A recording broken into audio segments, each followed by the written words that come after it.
Hi, I'm Dan. Welcome to Gravel Pit Road.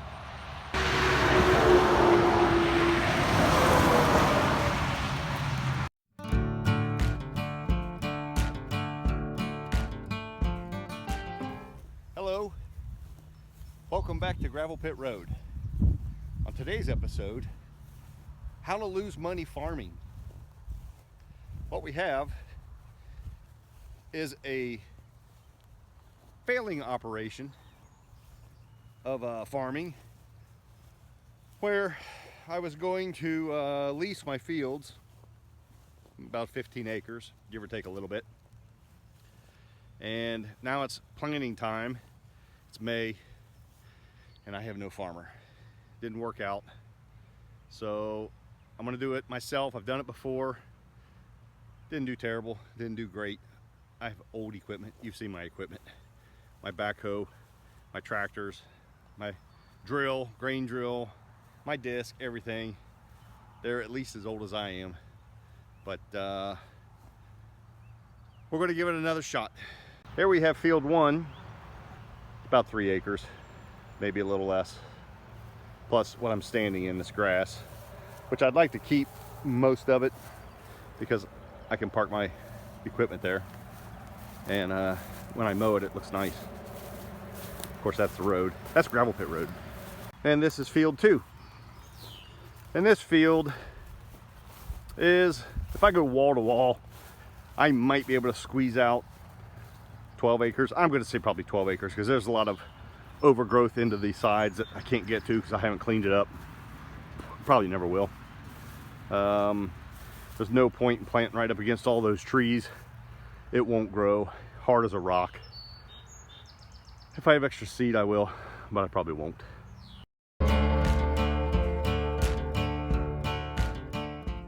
Step 1 to losing money is install $400 worth of culvert pipe and gravel so that your big time farmer can get his equipment in here and do his job, and then he's going to be a no-show.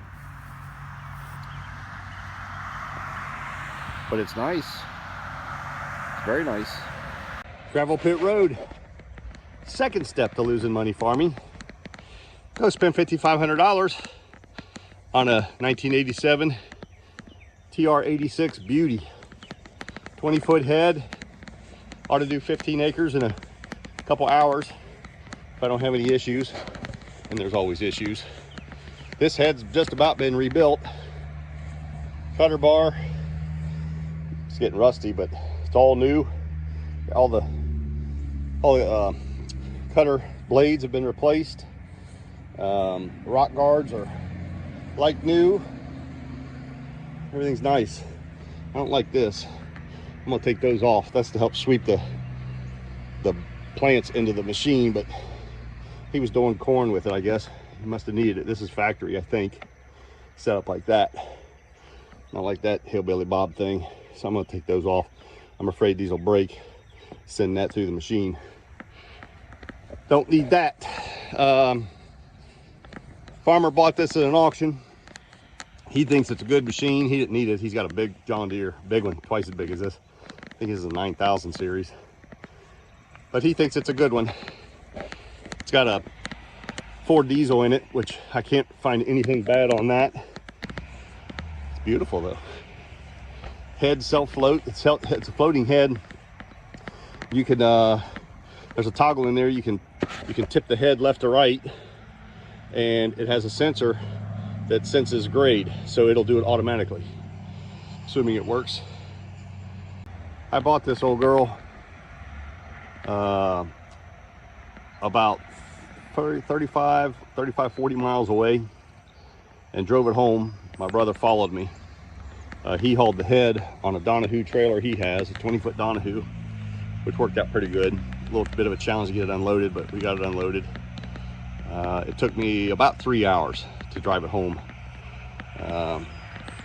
Real squirrely on the road, kind of hard to control, kind of a rough ride, but she made it. I stopped and fueled it up, and it had under a half a tank of fuel, and it cost me $150 in diesel to fill it up. And I didn't fill it all the way up out the spout. I stopped at 150. That was a shock. But she's here.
Beautiful mid-May morning, and I'm way behind.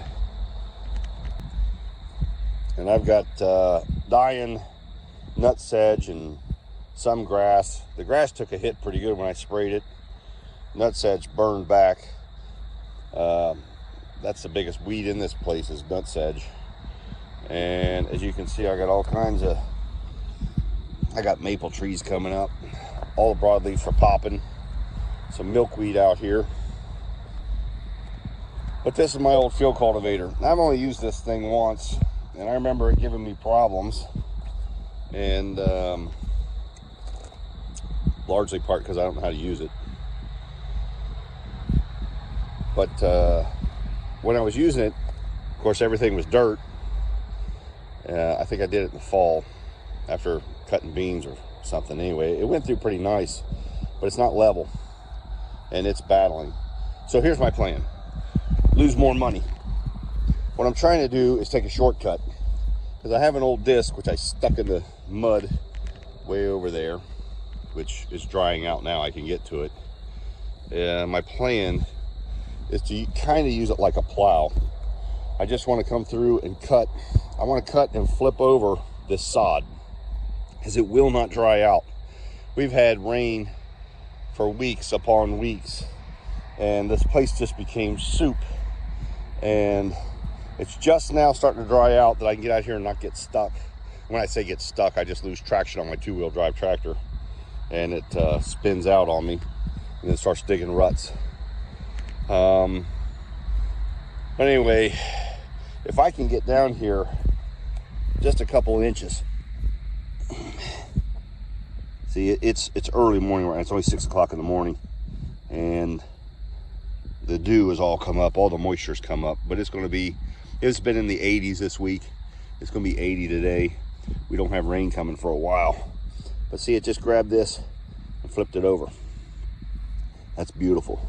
It looks rough as crap, but that's okay, because my disc will cut it all up. And if I just cut it with a disc, I've done this in this field, I've done it several times with a disc, just like this. Never sprayed it, just came in weeds and flipped it and turned all that residue, all that sod upside down. It takes 3-4 trips, weeks of flipping and flipping and flipping, letting it dry and breaking it down, and turns out pretty good. It's a ton of fuel, it's a ton of time, and I don't have it, and I don't want to do it. So anyway, but my field cultivator is not cutting worth a crap. It's missing, and I got highs and lows in this field, but it was cutting good over here, and then I don't know, I just don't like it.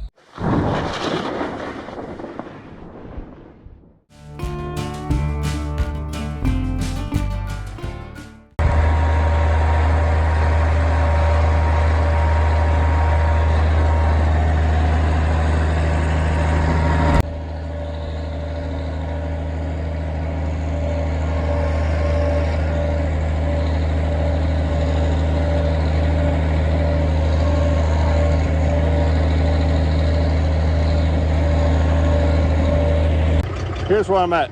So it's now June 9th, and I haven't accomplished anything but burning fuel, getting a tractor stuck. I gave up for about a week. Just when it starts drying out, it starts pouring down rain. Just one of those years. So I mean, like in here, you can't tell. There's a track right there. This is all just mud. It's like that all the way down this tree line. I haven't even been able to get in this field. I got in part of it, and it's just too wet. It's still too wet. It's been too wet for months. Can't even attempt to get back there. All the way in the back, I just got in there and got that double cut lightly. My disc is not at a steep angle. This middle here, I got that double cut. Doesn't look like it, but it's actually turned over pretty good. Further beyond that, where you see the green weeds sticking up, I can't get in there, it's too wet. This is part of the routine in the wetlands. Not really wetlands, just a low area. Unhook, stick it in the mud, unhook, put the chain on it, chain to the tractor, pull the disc out backwards.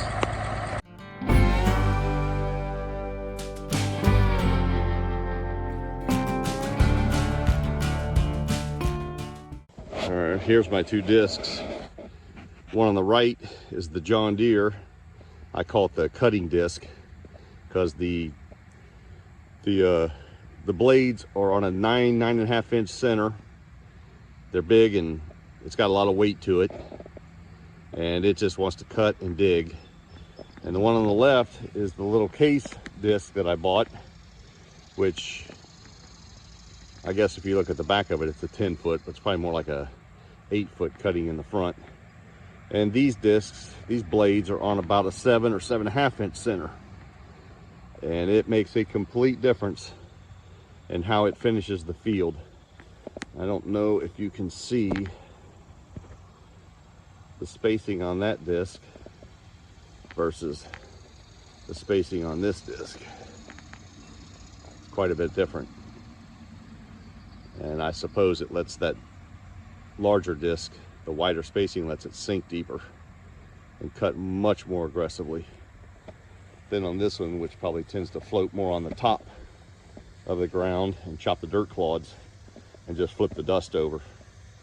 Gives you a much better finished surface on the 7 inch center versus the 9 inch center.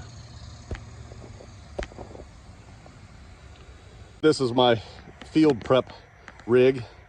I already used the disc over there you saw, and then I found this down the street from me for sale. This is a finishing furrow disc, and it also has an extended furrow filler.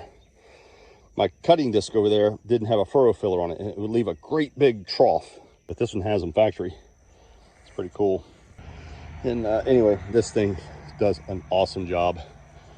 Also has an unusual cylinder. I've never seen this before. This is a case, which I think is nice because I have a case tractor pulling a case disc. But this cylinder, it has a stop on it, an adjustable stop right here, which I have not used. So he's either set it at this because that's where he liked the depth. If I go any deeper, it's going to work my tractor way too hard because I'm not just pulling this disc, I'm pulling this spike hair up. This thing works great.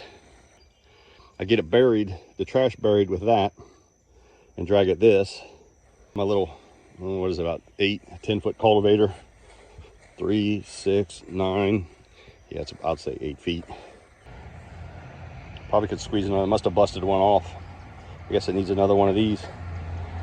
But anyway, but it really is about all this tractor can handle. It'd be nice to have a 4-wheel drive.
time to plant, I'm going to go this way.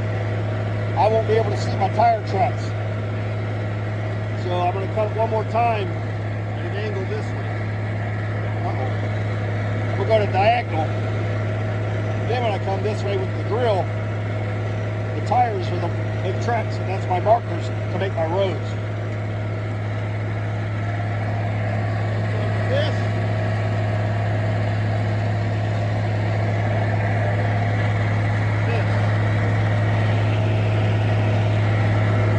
In one pass. Pretty good.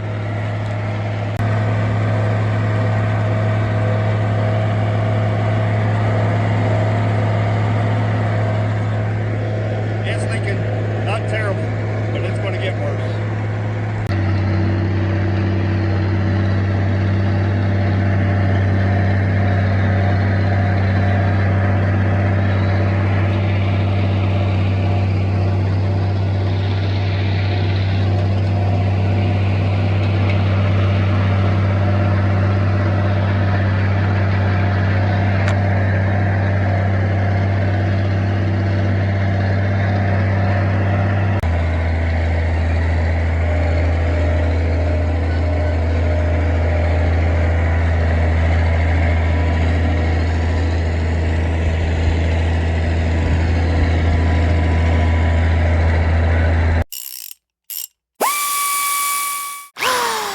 With the troubles with farming is my steering column. This is it has a power steering pump, and it's a steel line, not a rubber hose. This guy right here goes into the bottom. I don't know where the return is. I need to actually tear into this. I took the hood off the other day because it sprung a leak. I mean, a severe leak. Soaked my floor pan here. It's so bad that I put this bucket under here, this jug, half a top cut off to catch it, because it's pumping out of here. It's pumping out of here under the steering wheel and running down to here. It'll empty that reservoir in 30 minutes or so. So I resorted to this. I'm just putting gear oil in it for now because it's just coming right out. I tried to slow it down. I put Hapco Tri-Seal in the pump so that if the seal isn't torn, if it's just worn, the Hapco is a chemical compound that will swell rubber up. It's for engines, transmissions, you name it. So I put it in there and let it sit overnight. Hopefully it slows the leak down, but I don't think so. I think the seal actually blew out.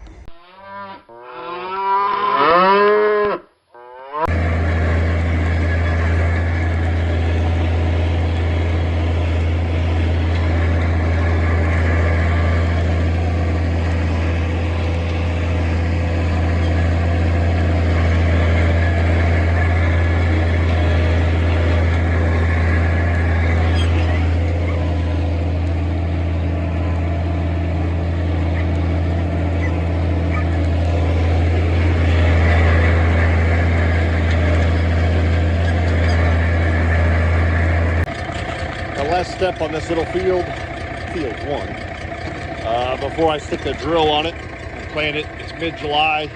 Yeah, it's late to be planting soybeans, but I had a 2 or 3 week breakdown on this tractor, getting parts and figuring things out between work and tractoring.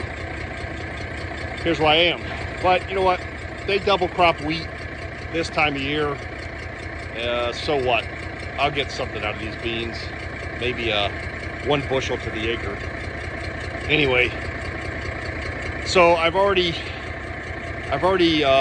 finished furrow disc with the spike harrow and the cultipacker diagonally this way. I'm going to plant this way. So I went diagonal to fill in all the highs and lows, and now I'm going to go this way diagonal. So I'm going to go perpendicular to what I just did. However, I took the furrow disc off because I've already cut this ground 3 times with disc, twice with the heavy John Deere and once with the furrow disc, not furrow, finish disc. I don't want to pull any more water out of this ground. So I'm just going to go with the spike harrow and the cultipacker and see if I can fill in, knock down my furrows and any messes that I've made and fill in all the voids. Like right there, it's just nasty right there. I could drill it, but the closer I get it to finish, the easier time I'll have next year. And between rain and freeze and thaw and all that good stuff, right now it's at about 80% where I would like it to be. I'm going to see if I can get it to about 90%, and then next year maybe I can get it closer to 100. So here we go.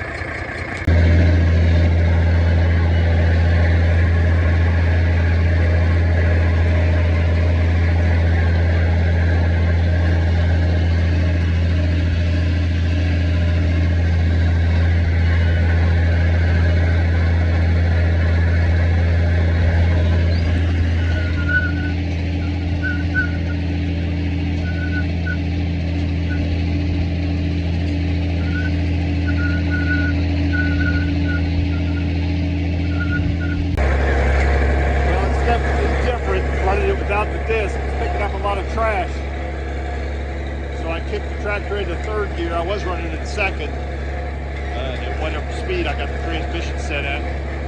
I'm running at about 1400 RPM. And what it's doing is kind of bouncing the dirt and the trash out as I go. And it's doing an okay job.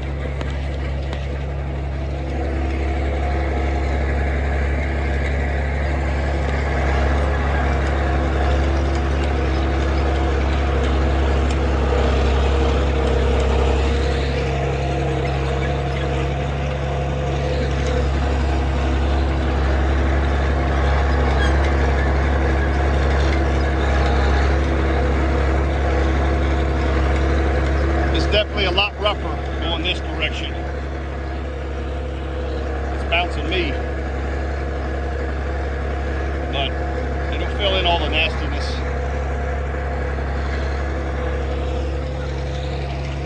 That's bump dirt. That causes a trench. It digs a trench when it touches the bump of dirt. A bunch of grass roots. August 8th. I'm saying there's a chance that I'll have something, maybe 2 bushels to the acre. This is field 1, the little field, the cow pasture that I planted so late just to get the field cleaned up and leveled, and I'm glad I did. Today I have to spray all the fields.